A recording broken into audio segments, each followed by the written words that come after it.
Welcome to the All Access Entertainment Podcast. I am your host, Joseph Bruen, and this week, very special guest. Once again, we have, for the first time here, Short Sleeve Sampson. Danny, thank you What's so much for going taking the on, time. guys? No, I appreciate you, man. I mean, seriously, I've even been following you. You're rocking it. I know your big events that you've been doing and all lately. So no, I appreciate it. So let's have some fun. Yeah, man. Thank you, man. And we go way back. I mean, I think I first met you in probably 2099, right around when you started, to be honest with you. Yeah. I started in 1999, so we probably met in 2000. No, I agree. Yeah. I So definitely. rewinding to the very beginning, growing up as a kid, when did you first discover pro wrestling? Oh, I mean, I was always a big fan of it. I mean, I can remember my earliest childhood memories. Going to this place in Attleboro, I believe it was, or Seekonk, something like that, called Jack Witchy's. Um, I don't know if you are Yeah, that familiar was with. in North Attleboro. Yeah. And I think they had wrestling there like every Saturday night. And I can remember like I said, my earliest childhood memories and going with my family and it was great. It was crazy and all. I mean, even to the point when uh you know when it all burned down because the building caught on fire and all, I remember crying my eyes out, and I'm like, no, it can't burn down. Yeah. I mean, that was your place. That was the place to see it all, right? Yeah. Yeah. So, but yeah, so I mean, again, like I said, my earliest childhood memories and stuff like that was always pro wrestling. I mean, my family, we were big into all that.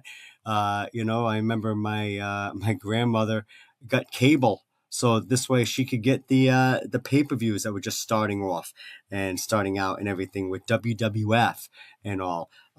So yeah. Nice. So you've been dialed in for a long time.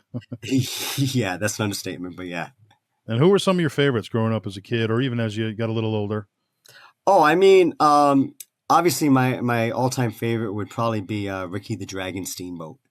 I thought he was a phenomenal wrestler, entertaining, charismatic, and just to watch him in the ring, there was nobody like him, you know. And then, all the fan favorites, where you had the Hulk Hogan's and the Jake the Snake Roberts and, Rowdy Piper and, you know, uh, uh, Junkyard Dog, Andre the Giant. It's like the thing about it is that as you watched it, everybody was a character, and every character was completely different and unique, and that's the thing I liked as well. Yeah, they all stood out in their own way. Yes. So when did you first get your foot in the door? When did you decide, you know what, this is something I want to give it a try and I'm going to make it happen? Where did your training take place? Well, I mean, got into this business completely backwards. Basically what had happened is there was a wrestler back in Rhode Island, Tiny the Terrible. I know you are familiar with him and you know him and all. He got my number through a mutual friend that I didn't realize we had, and asked me if I ever thought of wrestling. I'm like, well, I thought of it, but that was it, And he had said that they were preparing for a tag match on a Mike O'Brien show in Connecticut, and they were a guy short. Want to know if I, was available and if I could, be a part of what they were doing. Sure, I'll try anything once, and so got the date. Went to the show at that time. O'Brien was running these shows where he would book some local talent, and he would also book some, WWF stars and names and all. And so I remember being in the locker room, and Jake the Snake Roberts was there, Sid Vicious was there, a few other people were there, and I was just like, this is crazy. This is cool, you know.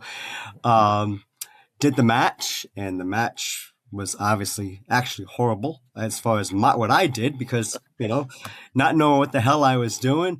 But I had a good time. I was safe, kept the guys safe. I watched the tape later on, and I looked horrible in the match. I looked like a tree that was just falling. Um, but I remember being in the ring though that night and like, okay, how do I get back? I don't know how I get back to the locker room. You know, again, it was all foreign to me. It was crazy. But anyways, did the show, finished it, thanked O'Brien, thanked Tiny for the opportunity, and asked him, if you ever need me again, give me a call. And a couple months went by, and then I got a call. I did a second show with him on a Saturday night, and then I remember Sunday night at 10:30 at night, my phone rings, and it was somebody from WWF wanting to know if I was available and interested in being on Raw the following night down in New Jersey. And, first I'm thinking it was a prank. And when I found out it wasn't a prank, like, yeah, sure. Yeah, I'll go down to New Jersey and, do Raw. And so I had done that. And at the time, it was 2 weeks before WrestleMania. The headliners was Triple H and The Rock. And Triple H and Big Show and Shane and Stephanie McMahon were making all these bogus matches for The Rock in preparing for WrestleMania. And it was announced that Tiny and I were going to be The Rock's competition at WrestleMania. It didn't happen, but, we had the quick cameo. And, so when the night was over and I was going back home, I remember looking at my wife and saying, if I'm going to do this business, I think I may want to go get trained. And, I know at that time they were running Barton Street Gym out of Pawtucket, Rhode Island, being run by Anthony Ruffo, as well as Kyle White, and spent the next few years and just started getting training. Yeah, and then of course, oh, sorry, go ahead. No, you're good. Yeah, once you got into the character a little more and started developing yourself a little bit, when it came to the tights, you had the leather pants usually, or when it came to your theme song, you stood out because the theme song was specifically sung for you. It was about you. Your name was in it. Why don't you tell us about the theme song? Who sang it? Who wrote it? Tell us about your tights. How you got the that style and decided to run with that, and where you got them made. Yeah. So the theme song, actually at the time, I was doing music and all, and I'm like, you know what? I don't want to go out to just some song that we hear on the radio, which I was listening and watching all the other wrestlers. Everybody had, the same music. And it's like I wanted to have a character that was unique, and there was only one short sleeve Sampson, So I remember the second show that I was going to, because of being in Connecticut, we had drive time, and my wife was with me. So I'm like, you know what? Let me try to write a song, and let's see what happens. So I remember writing, short sleeve Sampson's in the house. No doubt I'm going to shout. I'll knock somebody out. And I'm like, okay, and put a few more lyrics to it and all. And then I'm like, all right, now I got to memorize this. So now I'm just doing it over and over and over and over again.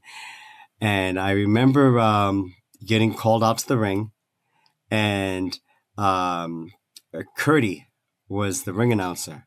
No, I'm sorry. No, Pete. I'm sorry. Pete Pappas was the ring announcer. Oh, for okay. Michael Bryan. And I remember being in the ring and looking at Pete and going, can I have the mic? And he's like, no. I'm like, yeah, can I have the mic? No. Now, mind you, I didn't know anything about etiquette. I didn't know anything about asking permission. You know what I mean? I just was there. So I'm like, all right, you know. And so he reluctantly gave me the mic, and here it is. I'm doing, my whole rap and all, and got done and handing him back the mic. So that's how my song got started that night. And then, went back home and took some time and I had a guy that would put music together and on tracks and all. And I'm like, hey, do you want to help me write a song for wrestling? It would be my entrance music. And I remember we spent, I had wrote some stuff, he had wrote some stuff, and I think we spent one night and we put it all together. And, obviously the song has done a few different variations, but the words have been pretty much the same that I have done. Just the accompaniments and everything like that have been different. And I remember even in laying out the tracks and all, he did the music and, I laid out the tracks. So it was, it was a combination between the two of us that we put the song together on. Oh, that's awesome. That is awesome. And when it came to the attire that you would wear, where Yeah. would you go to purchase something like that? Did you have them made specially or? Well, I have to, because first of all, they don't have any short and little stores in Rhode Island or Massachusetts or Connecticut, So basically, I would purchase some leather pants and have to get them, tailored so this way they fit me and all. And then I had to try to find, you know, um, some type of artist or something like that who would be able to spray paint or do some type of artwork on the pants. And even with that, I've had different artists over the years and all, but I'm like, okay, I realized that the biggest thing in trying to get myself out there was for people to know my name. And so I would put short on the right leg and sleeve on the left leg and Sampson across the butt. And my name was out there. And I remember even in my music, I would sit there and go out to the ring and I would do that, my little rap thing and all. And I'm like, okay, now I'm going to sit there and say, I want people to say my name. So when I say short sleeve, you say Sampson. And they did it. And I was like, wow, this is really, really cool, But for me, it was always trying to market my character, market the wrestling persona and, and everything I did. And I realized that for me to be successful out of that, people needed to get behind me. People needed to believe in what I was doing. They needed to support what I was doing. They needed to talk about everything that they just saw in my match. And, I feel it was pretty successful. Yeah, absolutely. And what was the origin of short sleeve Samson, the name? How did you first come up with that? And then the term Samsonites, of course. Yeah. So short sleeve is just the paradox of my size. Happen to be shorter than most people, so we got short sleeve. And then Samson actually comes from the Bible, being the strongest guy in the Bible. So we put the three together, and short sleeve Samson was born. Awesome. And of Yeah. course, you would go on to appear True TV, Hulk Hogan's Micro Championship Wrestling. What was that experience like working for that promotion? It was different. Obviously, I've worked for a couple different midget promotions in the past, and never worked for this promotion with these guys. And I remember getting a call from a Johnny G, basically saying that, hey, I'm looking for, a couple of guys. We have a crew. We have a talent roster, and basically we're one or two guys short. and would like to see if you want to come out and if you'd want to be on TV working with us. And I told him, I said, well, I don't know you. I've never worked for you. So, I mean, I can come out and do a couple of shows before we start shooting television to see, what you like. If, there's good working relationship between us and everything. And he had said, no, he needed a commitment at that time. And because, again, they were preparing for television. I said, well, I thank you, but no, I'm not doing it, and I hung up the phone. And then a month later, I then got a call from production, basically saying the same thing. And I'm like, okay, I don't know you guys, And they were like, well, again, we have this show. We literally just started shooting the first episode. And, we've heard a lot about you, and we'd like to extend an invitation for you to come out and to be on the show.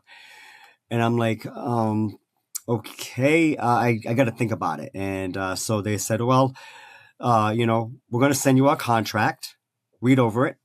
And if everything looks good, they're all, he's going to sign, he's going to do all this stuff. I wasn't doing anything, it's like, no, I'm good, but they sent me the contract, and it was like, God, I think it was like 40 pages long. And, so I sat there and I read it, and it was all in freaking King James version of, of Latin and all, and I didn't understand any of it. And so, long story short, a couple of days go by, and I got a call from them again, basically asking me, did I read the contract and everything? I'm like, yeah, I read whatever I could, but I can't make heads or tails out of it. And they were like, well, what part do you not understand? All of it. And so they were like, okay, well, we're going to basically have our lawyer is going to call you up, and she'll go through it all with you. Okay, sounds good. Again, I wasn't signing anything. I'm like, yeah, all right, sounds good. So I think maybe 20 minutes goes by, and my phone rang again, and it was the lawyer for the network. And she's, introduced herself, and her name was Wendy. And, she had said, okay, what do you have questions on with the contract? I said, all of it. So she's like, okay. I said, yep, from page 1 to page 40, all of it. Yeah. So we literally took, God, I think 3.5 hours, and she explained each page, each paragraph, each section. And, I had a few questions on a few things, and a few things I needed them to change. And they basically agreed to those things. And then the following week, I was on television with Micro Championship Wrestling. And the funny thing about it is I met, no one knew I was coming. It was something that the production team had booked me on, and, had me there for. None of the wrestlers knew I was going to be on it. I met Johnny 10 minutes before we were live, and everything was just a go. Wow. All right. Right into it. You're right into it. Yeah. Yeah. My goodness. So when I'm walking into that restaurant that everybody's sitting in there and they're chowing away, and I'm like, jump up, and I'm like, what's going on, guys? It was funny because I knew some of the people that were in there. I knew some I did not know. And when I saw the people that I knew, and I saw their faces drop and their jaws hit the floor, those were all natural reactions. Wow. That's great. Yeah. Now, rewinding back to 2006, obviously you would appear in TNA for Bound for Glory, the X Division Invitational. What was that experience like?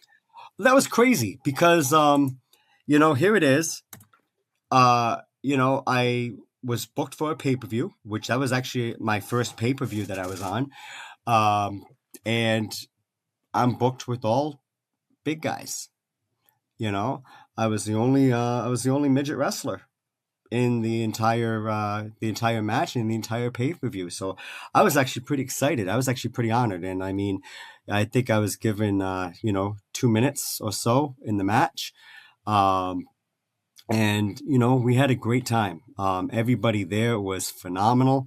They we had some decent stuff that I had done or was part of, and it was good. It was a good time. It really was. And obviously, they were happy with how everything worked out. You were brought back in 2007 again for TNA. You portrayed Chris Sabin. Yep. What was that second appearance like for you? Oh, that was even better because now it's not pay per view. Now it's television.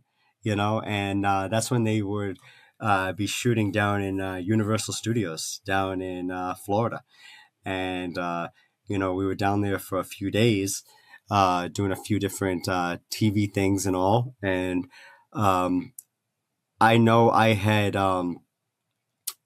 couple, I think maybe a year before or 6 months before, I had done a show with Tracy Brooks, and she was on the show.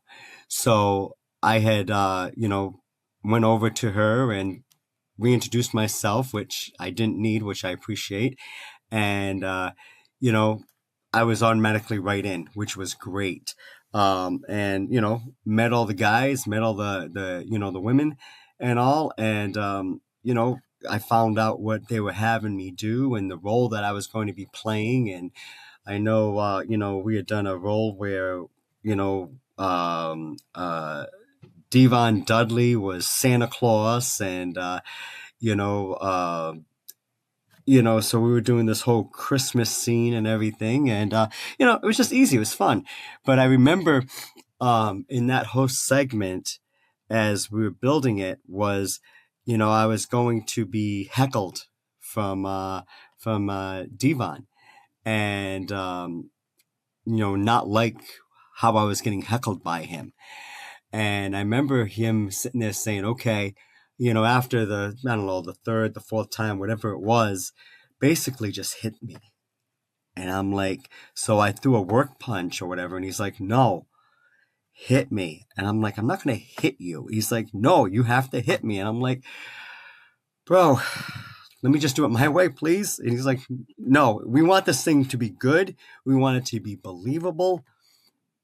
Just hit me. So he's, messing with me, and he's he's doing all these things and these antics and all, and I'm just not liking it. And I remember finally I went back and I freaking just popped him. And we went on with the whole skit and the scene and everything. And I went in the back, and I get in the back, and all of a sudden I hear people coming over to me. What did you do? What are you talking about? We just did the scene. Did you like it? Were you happy with it? Bro, you gave, Devon a freaking black eye. No, I didn't. Yeah. No, I didn't do that. He's hot. Bro, he is so hot with you right now because he's got a freaking shiner because of you. And I hear this, I'm thinking, they're ripping me. I'm like, yeah, okay, whatever.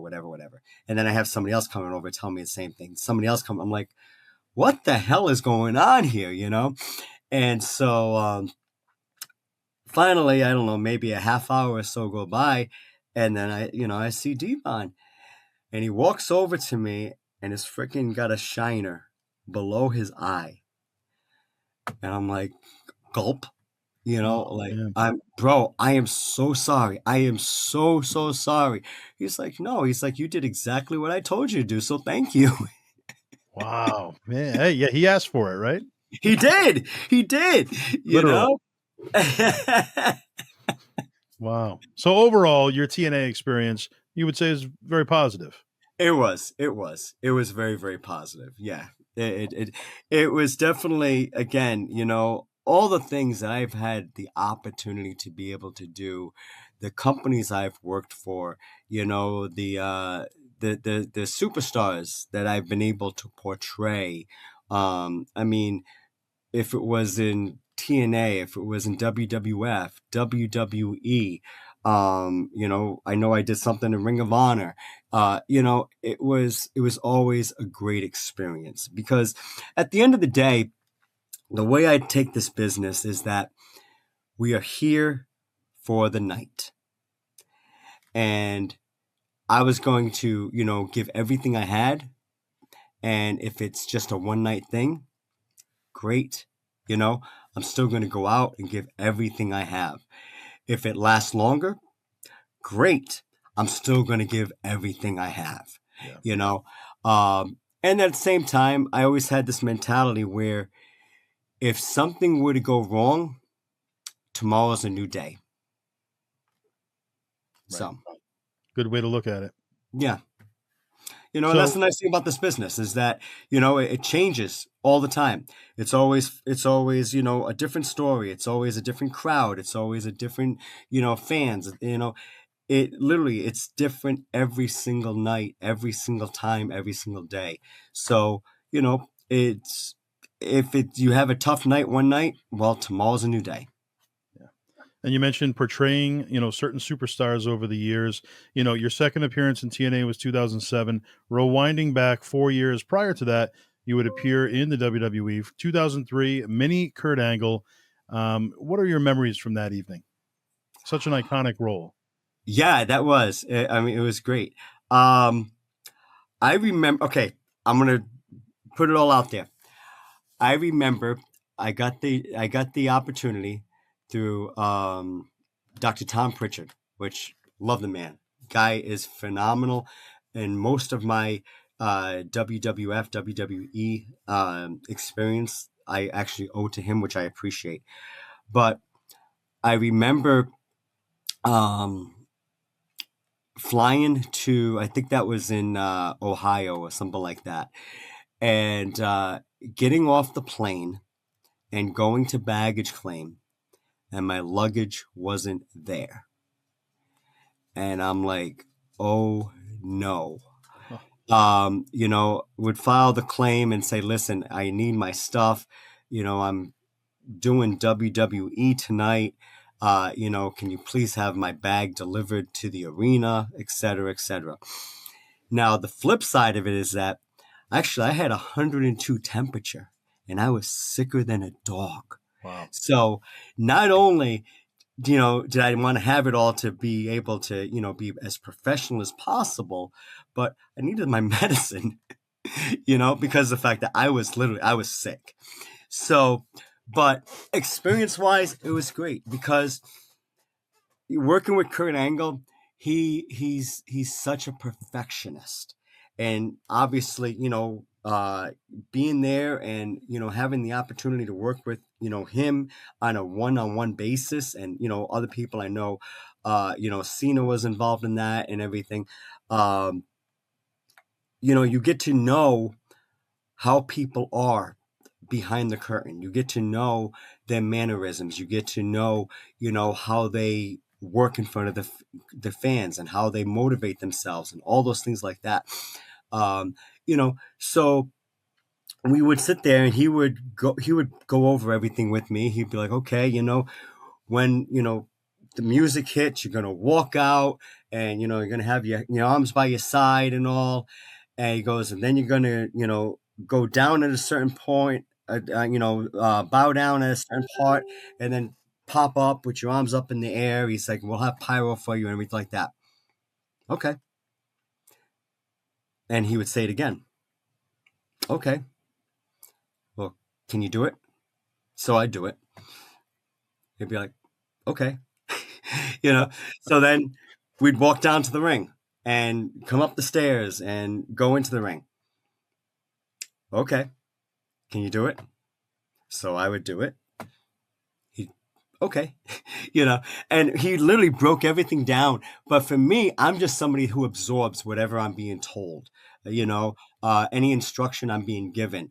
And then, I will go through it. With him, he wanted to make sure, obviously he didn't know me, but that I was going to portray his character and his likeness as close as what he would be able to do, that, it was believable. And, so broke it all down and did it all, and I put my own little curve on a couple of different things that I had done in the match. But at the end of the day, it was really really good, and you know I got some good responses from it, which I'm happy about as well. And you'd go on to the company many times with like you said, WWF, WWE. Came back 2 years later, 2005, SmackDown's junior division against Pitbull Patterson. What was that like?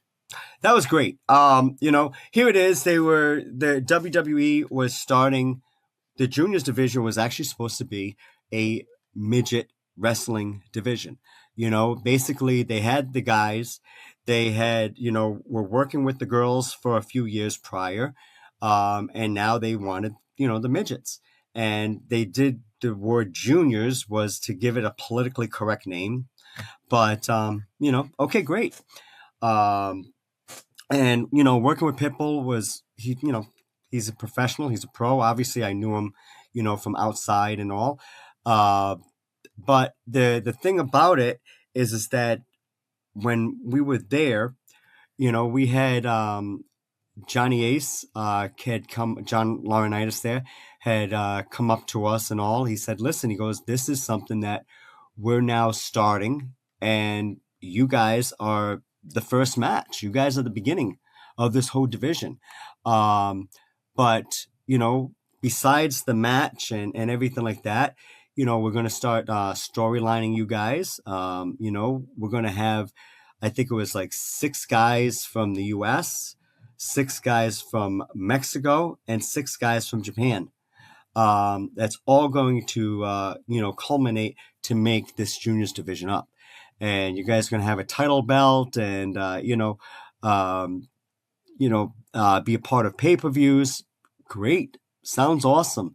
And he had basically said, he wanted all of our personal information because we were going to be under contract with the company, and the lawyers were going to write up contracts for us, and get them out there, get them back to us, and so this way we could be there every single week.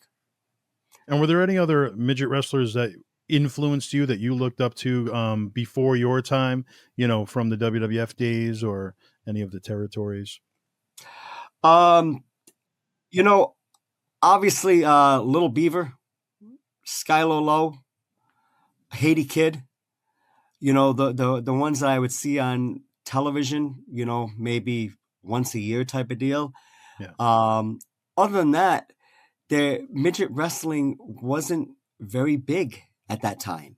You know, it would, you would have to go to an indie show to actually see midget wrestling more than what you would see it on, the big companies with WWF or WWE. So I was actually excited that, again, I was starting something that was new and that was going to be mainstream, and I was going to hopefully be a, more of a household name, and so I was actually looking forward to the opportunity. But as far as who I would like to watch or anything like that, you didn't have the opportunity to watch anything because this is before the internet. There wasn't internet. There wasn't YouTube that you couldn't, look up this person and that person or this match or anything like that. So, I felt like I was at a beginning stage. So this way we could start something that would, the fans would love. Sure. Another New England native, Little Louie. Any interactions with Little Louie over the years? Yeah, I worked with him in a midget company before the micro company. This was another micro. And I know we had done some shows throughout the US, but when I was introduced to him at the time, he was already, well into his 50s.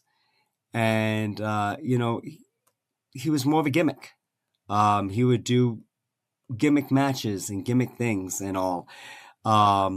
So I never had a chance to see him in his heyday or in his prime, and to enjoy and watch his matches. It was more okay, we're gonna bring Louis in, and we're gonna give him a beer, and he's gonna get drunk, and okay, that's great, but it doesn't help me out. Yeah. Yeah. Now, one of the names you were given, pretty comical for one night only, Pocket Rocket. Let's talk about it. Pocket Rocket, the Heartthrobs, Romeo Roselli, Antonio the Promise Thomas. They were your partners for the evening. It was Monday Night Raw, taking on Big V himself, Viscera, along with Mini Viscera that evening. What was that like? That was great because again, I knew Antonio, I knew Romeo, so to be able to work with those guys, I mean, it was a great experience. I mean, we had a great time. We had a really, really good time. And then obviously being introduced to Viscera and all. You get this big, huge, 6 foot plus guy, 400 pounds, and he was a great guy, great guy, and all. And obviously with that one, I had brought Tiny along, and he was a part of it as well. But it was fun. It was a great time. The only thing I didn't like with that is I had to wear trunks, and here it is now. All I have on is a pair of trunks, and for me, I feel so naked when I'm just wearing trunks. I like to be at least fully clothed, with pants or something. But Yeah. I didn't have that chance. Right. Now, who coined the name Pocket Rocket? Do you It remember? was a name that was given to me. Okay. So I don't know. I don't know if it was production or, story writers or, who it was, but it was the name that I was given for the night. And almost, honestly, arguably, a bigger role than even Mini Kurt Angle. In 2004, you took on, the role of Mini Undertaker. What was that like? That was great. That was phenomenal because, again, I just felt like every time I was working for the Fed now, I would be given more things and more and more, and they would have more and more trust in me. And all. So that made me feel good. And to have the chance to work with, with the Undertaker and with JBL and Orlando Jordan and all. I mean, it was phenomenal. I mean, again, who wouldn't want the chance to work with the Undertaker? Especially at that time, he was a huge name. Bradshaw was a big name, and all, and we had Orlando Jordan and all. But no, it was great. It really, really was. I mean, I'm trying to think of something that would be kind of catchy or whatever like that. But it really it was a great experience. I mean, and that's just it. And then, I know in the beginning when we first started talking, I had said that how, every experience really was good. And, this was another experience that really was good, and I enjoyed it completely. And I know, when I went back and I got great feedback, which has made me feel good. So as long as Vince is happy and production's happy and all that thing, then I'm happy. Yeah. And a personal memory I have of you, correct me if I'm wrong, I'm going to set the setting here. It's February 2002 and Okay. Providence Civic Center, Monday Night Raw. I'm an extra. I'm part of the chaotic locker room per se. Yeah. And Yeah. we're doing a skit with, it's called Men's Night Out. So it's at Yep. the Friendly Tap. And, it was a bar scene between the APA, Billy and Chuck. But I remember early on in the day, we're there hanging out, just kind of going over the different concepts that could possibly happen. And I remember you playing pool with Ron Simmons. Did that happen? Yeah. It did. Because then Yeah. looking back at the skit, you weren't in the skit. And I was like, did I just imagine that happened? I Oh, remember. wait a minute. No, I didn't play pool. I was playing dominoes in the afternoon with Yeah, it was, Kane. Kane, Albert, and Godfather. Yep. Yes, we were playing dominoes. Yes, you were sitting at the table right beside me during that. Yes. I remember that. Okay. Yes. But you weren't playing pool with Ron Simmons and Rich Palladino? No, I was not on that set. I was at the arena. Okay. All right. I don't know why I have that memory. But yeah, it's interesting. I always go back to that. I'm like, did that actually happen? So I'm glad we confirmed today that it did not happen. Yeah, no, but again, it was another great opportunity, you know. And I remember, hell, a couple of weeks beforehand, it was New Year's Day, because I think that whole scene, that whole segment was done in I want to say February of that year. Yeah. Um, and New Year's Day, I had gotten a call from a, I don't want to, come up with any dirt, but with the company that I was working for regularly, and I was under contract with, and basically they had said that, they had basically done everything that they needed to do with my Sampson character, and so they were releasing me from my contract. And I was like, oh, okay, what am I going to do now? Like, I now have to go out and make contacts and connections and, market myself, because for the last, year and a half, almost 2 years, I've just been showing up for shows and, running the steam train, because of the fact that I was under contract with this one company. Um, and so I remember a few weeks had gone by, and at the Providence Convention Center, they had a Special Olympics night. And at the Special Olympics, they were going to have some WWF stars there. And I remember Scotty Too Hottie was one of the stars that were going to be there. And so my wife and I, we went down there, and no, it wasn't. I'm sorry. Yes, he was there. I'm sorry.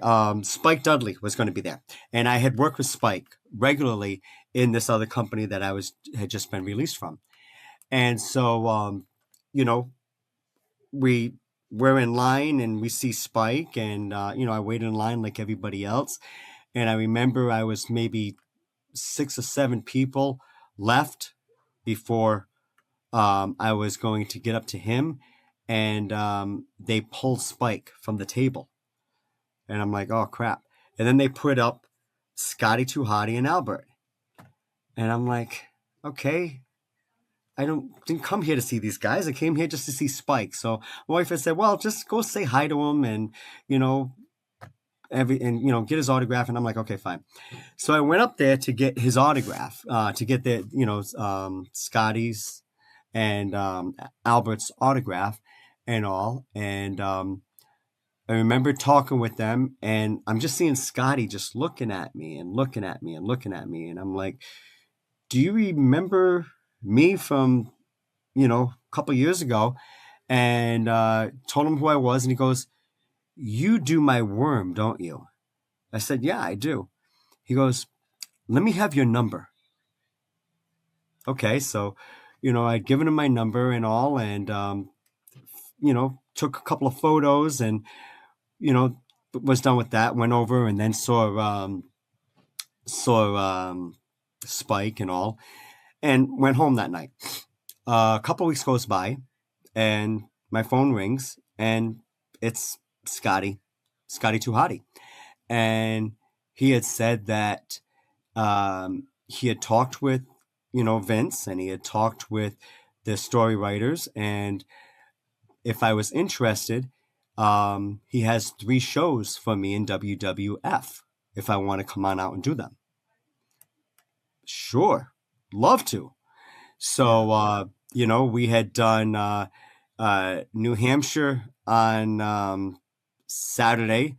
We had done on Sunday. I'm sorry, New Hampshire was on Sunday. We had done Providence on Monday, and we had done Boston on Tuesday. So that's how that whole thing came about, to me being there when I saw you on Monday. Wow, that's funny. I never knew the backstory on that, so that's great. Yeah, That's awesome. yeah. Now, you would another personal memory. It was, I believe, Chaotic Wrestling. You were going one-on-one with the Golden Buddha from Bangkok. I don't know if you remember the Golden Buddha, of course, portrayed by Mr. Biggs. I was his manager the masked, mysterious Wailu Bamboo. And Yes. only did that a couple times, but it was a lot of fun. And, any personal memories of Mr. Biggs, Michael James? Um, Besides the fact that he dropped me on my head. Um, Oh, no, I mean, I worked him a couple different times. Again, he was a big guy. He was, God, what, 5'10", probably. um, you know, 500 pounds. He was a big guy. Basically, I think probably equivalent to like a Yokozuna or something that we would know more of, in today's wrestling and everything. But we would have a decent match. We would tell a big guy, little guy match, David versus Goliath match, Yeah. and all. But I remember the last match I had with him. I said, okay, so you know we've been wrestling in all these locations, and I've been going over on you. This last match, I was losing to you, and I was losing the title. And I told him, I said, let's do everything like we have been doing, but at the end, when I come off the top, instead of you bumping, you're going to catch me and give me a slam or something and basically pin me. And I remember climbing up to the top and, jumping off of it. And instead of him catching me, he shoved me just before I even touched him. Oh, And I went flying. And, he pinned me. It was over. But yeah, I remember that more than anything else. And maybe it's because, we remember more traumatic things than we yeah. met, but yeah, I didn't realize that had happened. yeah, yeah, Wow, yeah. that's terrible. No, So it's another New England name, that you mentioned earlier on in your training, Anthony Rufo. Any memories of the late Anthony Rufo? Personal oh, memories? first of all, God bless his soul. Seriously, Anthony, he was a great wrestler in the ring. He was a phenomenal person outside the ring.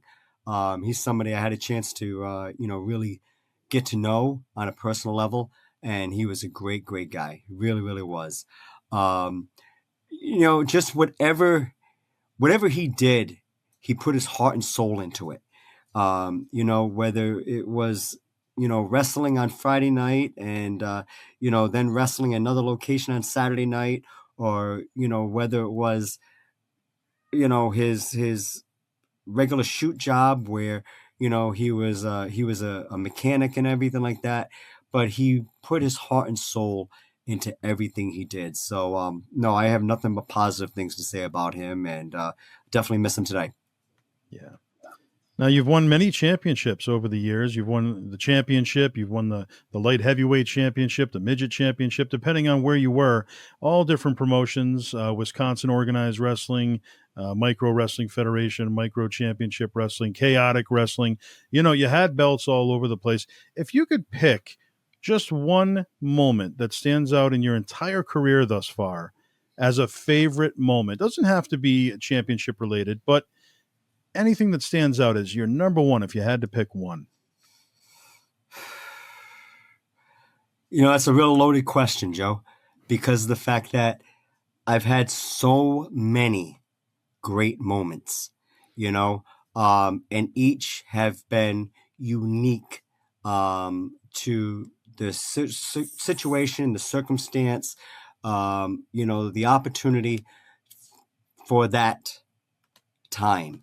I mean, I can't pick one because the fact that my career has been nothing but short of amazing as far as the opportunities, the chances, whether it was working with Michael Bryan, Chaotic Wrestling, whether it was, working with some of the, the midget feds, whether it was traveling to California or Texas or, Vancouver, Canada. Um, so I can't pick just one, but I can say this is that I definitely have learned and appreciated each person that I have worked with personally, and I have watched and learned from those that I have not had a chance to personally work with. And another great moment that really stands out, it was just, it came off so well, I feel, and it was the WLC match.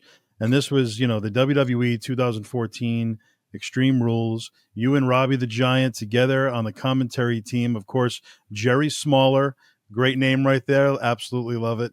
Hornswoggle versus El Torito. What Yep. was it like being a part of that pay per view? It it was phenomenal. I mean, let's be honest. Here it is. You have, like you had said, Hornswoggle versus Torito.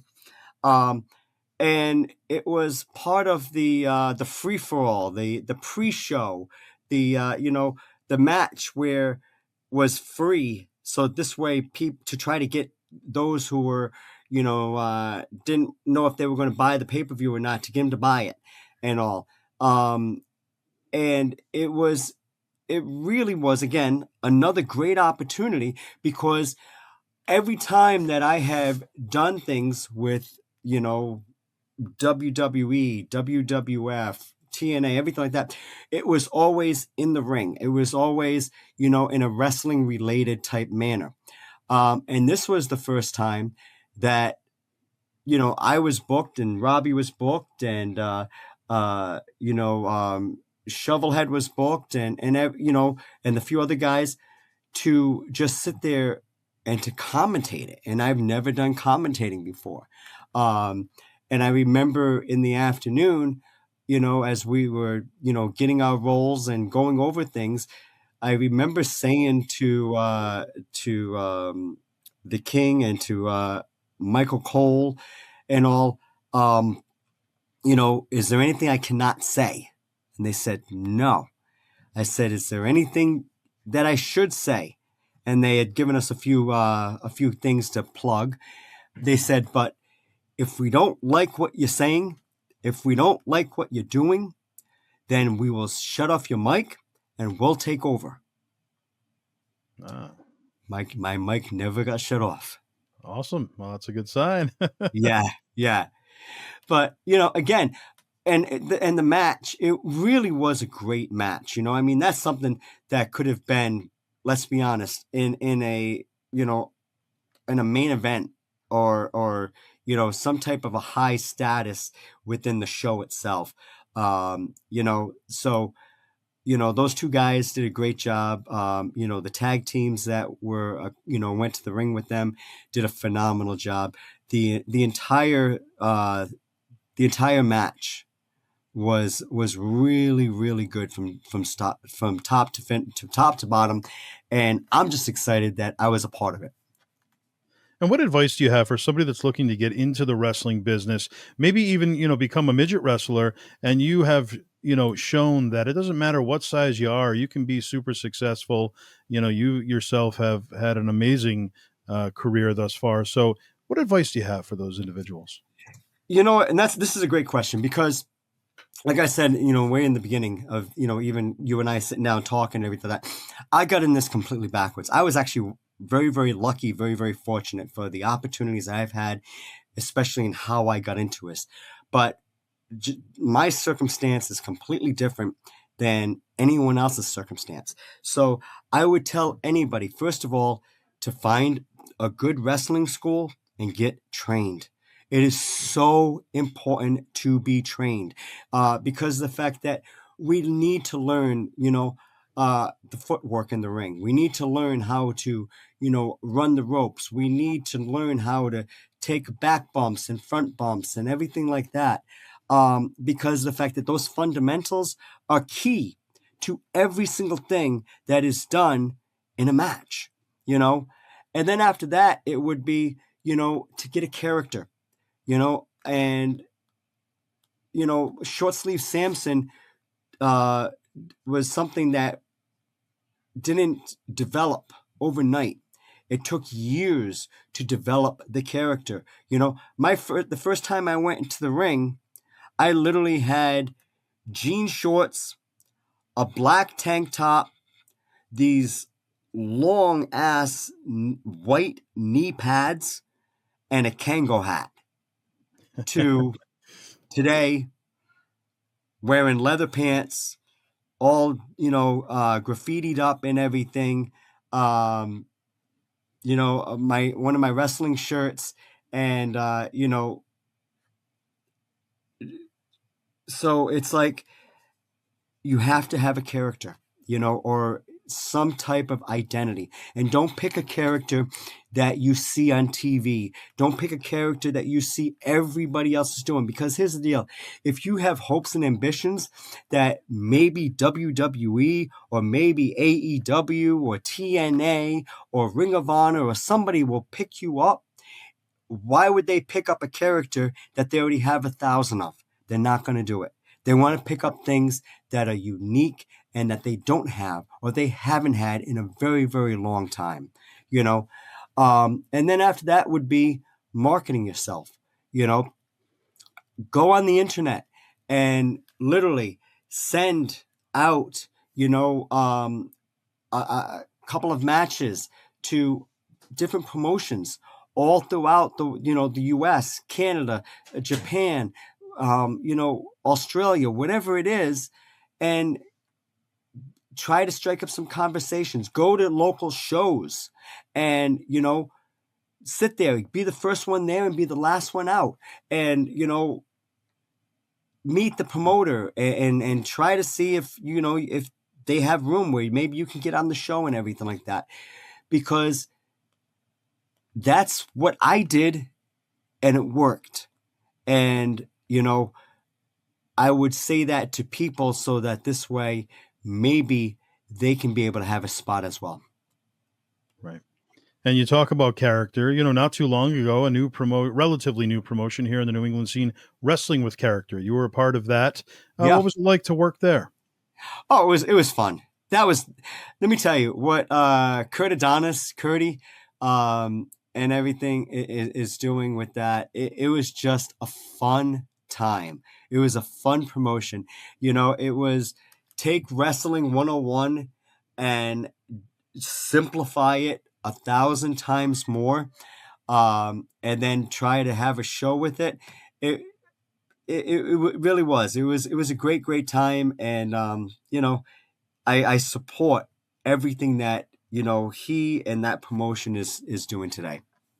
And take us back to 2014, the Men's Wrestling Award for the Cauliflower Alley Club, a significant night for you, a big deal. Tell us about that evening. Yeah, I mean, again, so basically what it was is that I was going to be retiring from wrestling, and back in 2013.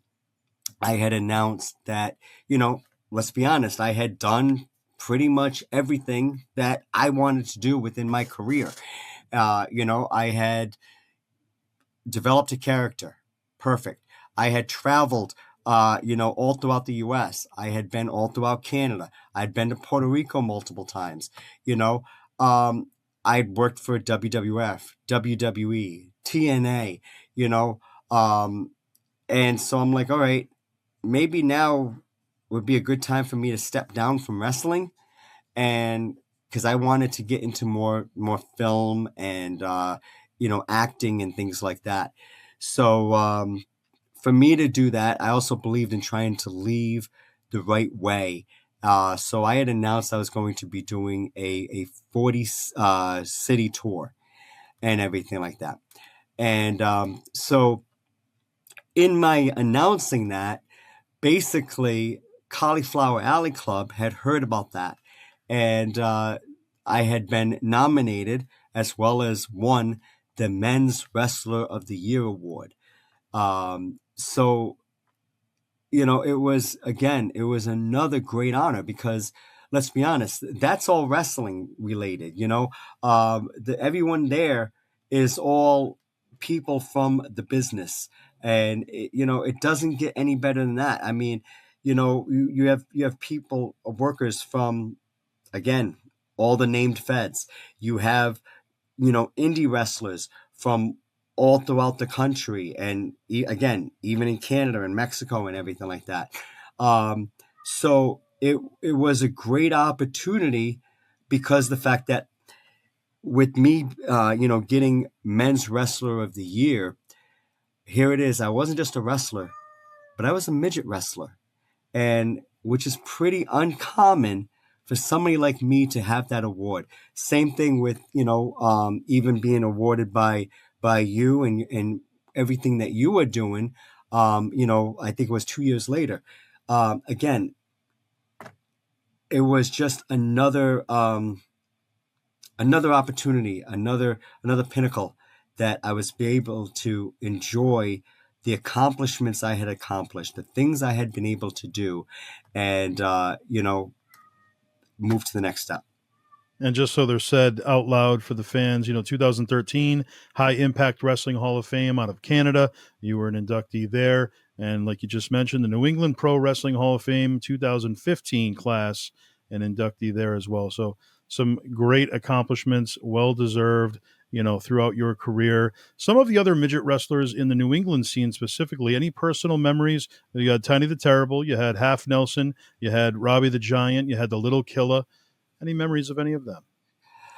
Yeah, I mean, let's be honest. I mean, Tiny, I thank him for him, introducing me into the business. I do. I appreciate that because, again, Short Sleeve Sampson is alive today because of him doing that.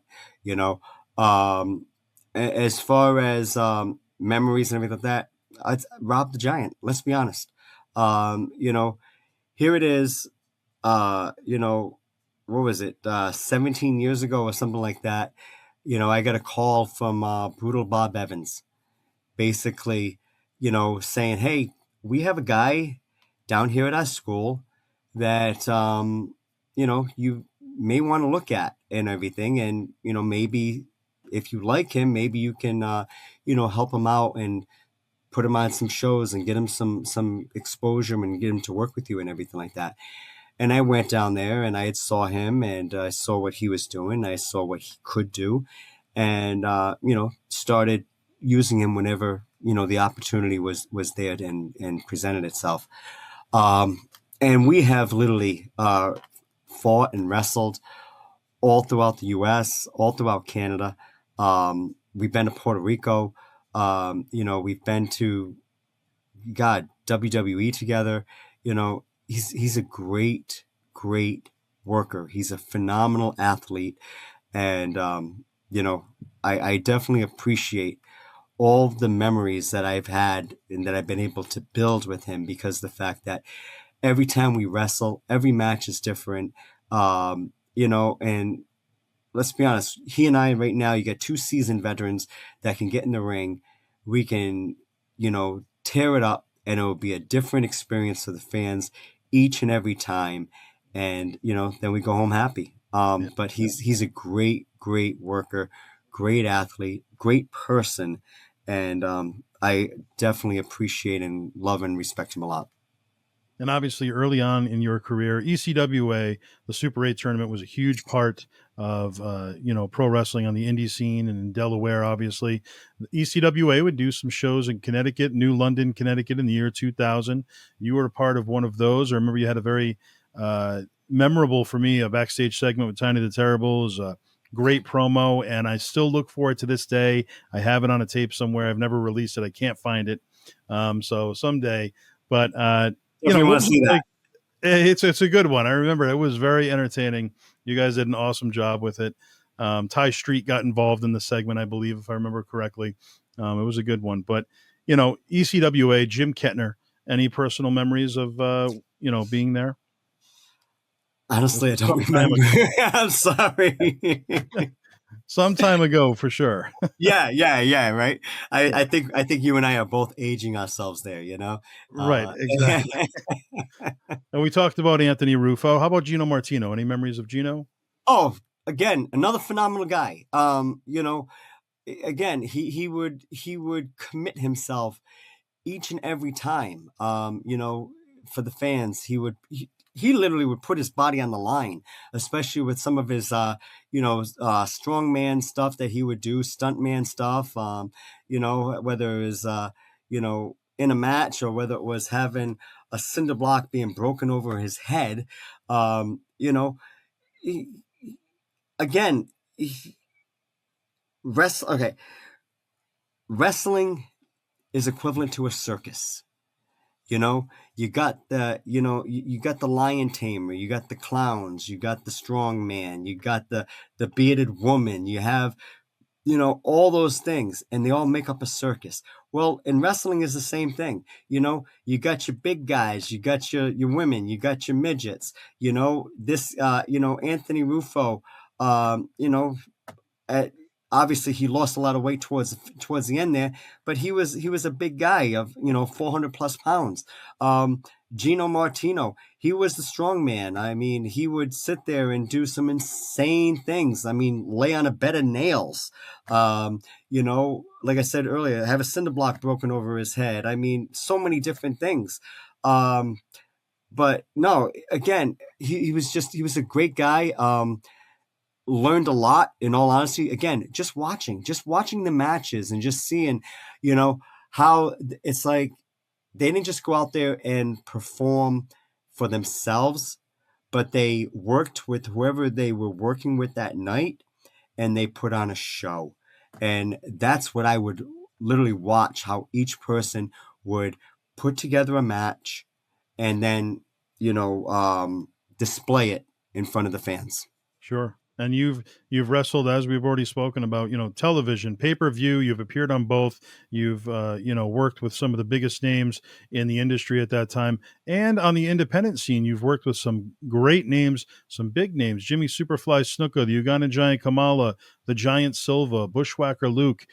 You've been in the ring with Angelina Love and Rob Echoes, and you've teamed with Nikki Rocks, and you've been a part of so many big matches on the independent level as well.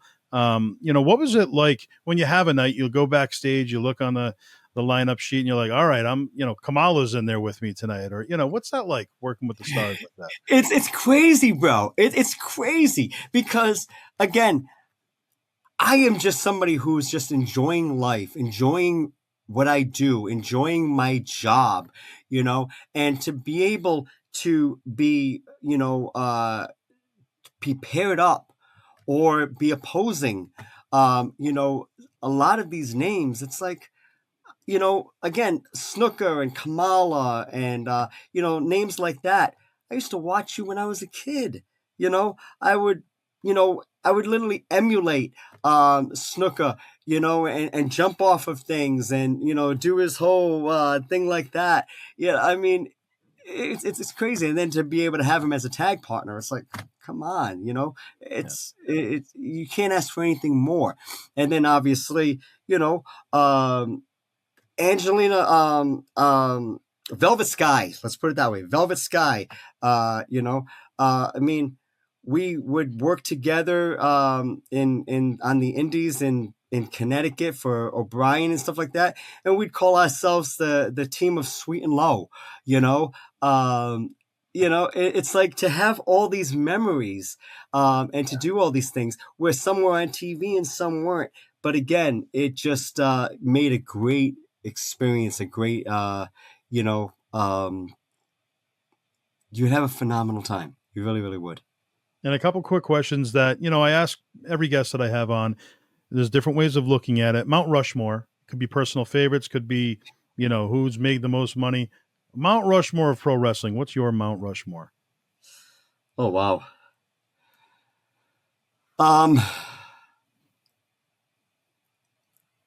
Hulk Hogan, The Rock,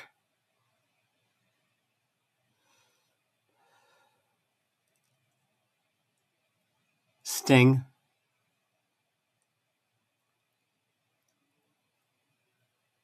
and I don't know who the fourth one is. Could kind of go either way with the fourth. Yeah. It's a great lineup right there. Yeah. I mean, let's be honest. I mean, with Hogan, I mean, again, another great person, both inside the ring and outside the ring. He pretty much orchestrated wrestling how it's done today. I mean, with having entrance music going out to the ring and the charisma and the character and the catchphrases with saying your prayers and eating your vitamins. I mean, it doesn't get any better than that, and yet he simplified everything to the point where, it was everything that he did in the ring was so simple, but yet when it's done right, it can be done over and over and over again, and you don't get hurt, and you can do it the next night. Right. Yep. And then, of course, top 3 opponents, if you had to pick 3 throughout your career.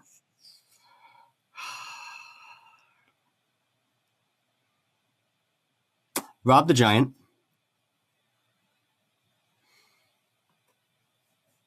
Opponents.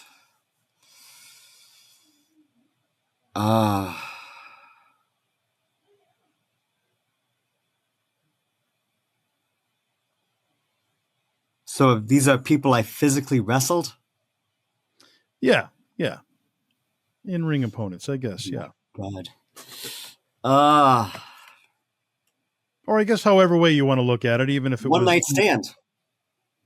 There you go. ONS. One Night Stand. Andy and Ronnie. Edward G. Ecstasy and Ronnie Delicious. Yes. And then my third. Oh, man. Again, I think I'm going to leave that one open right now. Yeah. And when it comes to the cities and the towns that you're traveling to, the different countries sometimes, is there a favorite venue? What is your favorite venue over the years?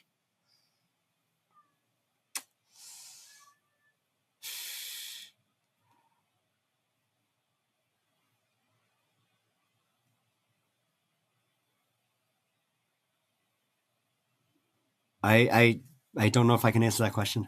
Yeah. Again, it's like every venue is different. Every venue is unique. Some are smaller based, and then some are much larger. I will say, probably in all of that, one of my fondest memories was with my promotion, the Midget Wrestling Warriors. We did a show before the pandemic, post-pandemic, and it was a fair show at the Arkansas-Oklahoma State Fair. Huge fair, humongous. And I have a photo on Facebook and all, and there had to have been 10,000 people watching us. Wow. That was phenomenal. Yeah, especially when it's your own promotion. You put in the work. Yeah. Talk about a payoff, Yeah. That was great, because, and that was all on a bull riding. On the ring was placed on dirt, and they had chairs around the ring, and then we literally had this huge wall of bleachers, that went up, God, 20, 30, stairs up, filled with people. But yeah, that was definitely a career highlight for me, as far as, on a personal level. And I remember doing commentary on a show. It was at Johnson & Wales University, Providence, Rhode Island. This was IIW, International Independent Wrestling. You were going one-on-one with Tiny the Terrible that evening. That's when Tiny was doing the gimmick where he had the scale and he was weighing himself, and, it was very funny. That evening, it was John Cronus versus Gino Martino. I believe that was ending the first half of the show. And they made it very clear, don't damage anything, don't break the tables, don't touch the chairs. Even though it was a hardcore match, let it be. And you guys had your match on the first half, but Gino and John Cronus got a little crazy, a little wild, and broke some chairs, broke some tables, got some blood on the school floor there, and the show was cut short. There was no second half of the show. You had Tony Atlas, you had guys in the back waiting to be on that the rest of the show, and it just didn't happen. But what are your personal memories, if any, from International Independent Wrestling and working for that promotion for a while? Obviously just you naming it and, describing it a little bit, it kind of, lit a few things in my mind. But, No, I mean, like you had said earlier, Tiny would come to the ring and he would have a scale and he would, weigh himself and then he would do a few push ups or something like that, and a few maybe jumping jacks. But I, outside of that, I'll be honest, so many matches now, unless something, is a highlight, almost like a career type highlight, I don't remember it.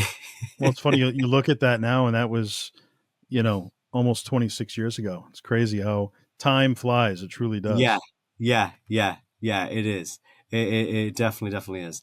I mean, I remember in the very very beginning, um, doing a show for what the heck was it for? My goodness. I can't remember his name, but it was booked by Tiny, you know, and I got to the show early, which I normally would, and went over and said hi to guys and saw the promoter and I said hi to him and he like, oh hi, and I said, can you tell me what I'm doing on the show today? And he goes, I don't even know who the hell you are or why you're here. Never mind what I'm going to have you do on my show. um, you know, but again, it's all a learning experience, and obviously, I talked with him, and Tiny came and he talked with him, and when we had a match, and when the match was over, he came and apologized. But yeah, again, it was just an experience. He didn't know who the hell I was or why I was even there. And when it comes to New England, like you mentioned on a few of them, you've been a part of so many promotions: BTW, Big Time Wrestling; IIW, International Independent Wrestling. Of course, you've wrestled for Chaotic Wrestling, were a big part of that promotion for a while. Hmm. NEW, Northeast Wrestling. So you've really WWA with Mike Spada. You've Yep. appeared all over New England for a while there, and really got your start there. When it comes to match types, as we wind down here, you've been a part of casket matches, coffin matches, table matches, singles, tag. Was there a preference? Singles. I So still straight, prefer singles matches. yeah. Just, you know, guy versus guy, or just mano a mano. Yep. Um, everything else, to me, it's just a gimmick. It's just a different form of some type of match. I mean, obviously, a casket match, you pretty much, you know, have to lock a guy, or you have to get yourself locked into a coffin to win the match. A cage match, you basically have to either climb out the over the top or go out the door. I mean, they're just different ways of how to win a match, but without any gimmicks, without any uh, crazy props or anything like that. I still just love a basic one-on-one match. Yeah. And when it comes to the fans, how can they follow you? Social media, website, anything like that? Yeah. So I mean, obviously, I have my social media, short sleeve Sampson. That's on Facebook and Twitter and X and everything like that. But again, I would want to encourage people to follow my promotion I'm running, which is the Midget Wrestling Warriors, and we have Facebook and Instagram, which is Midget Wrestling Warriors. On X, we're at Warrior Midgets, and all. Right now, we have a schedule that's already started, where we are literally all over the U.S. and up in Canada, and hopefully we'll be, I mean, going across the sea sometime soon as well. But yeah, that's where they can follow me. Awesome. And there's no end in sight. Your career is still thriving, which is great to see. But fast forward many years from now, when you're retired officially, what do you want your legacy to be? How do you want to be remembered? I just want for people to see the things I've done, the accomplishments I've made, and the fact that I want them to see that my matches, with the exception of literally a handful. I never bled. I didn't have to, go over the top with anything. I would just literally have a wrestling match, and I would entertain the fans for the amount of time that we had in the ring. And then when the match was over, I would go out and meet these people and take some photos and make, and sign some stuff, but that I literally had a stellar career. At the end of the day. And I mean, if it all ended today, I'm happy. There's nothing that I haven't accomplished. There's nothing I can sit there and say, I wish I would have, or I should have, or anything like that, because I probably did it. And I'm happy about that. Right. And you have done it, and you continue to do it. Short Sleeve Sampson, thank you so much for joining us on the All Axxess podcast. It's been a pleasure to have you. No, it's a pleasure, Joe. Thank you so much, man. I appreciate it. And again, thanks for having me on. And I wish you a lot of success. Thank you so much, man. It's good to see you again. For Short You Sleeve too. Sampson, I'm Joseph Bruen. This has been the All Axxess Entertainment Podcast. Don't forget to like, subscribe, comment. Let's hear it. Let's hear your voice, how you like this episode and what you'd like to see on future episodes. Thank you so much for joining us, and we will see you all next time.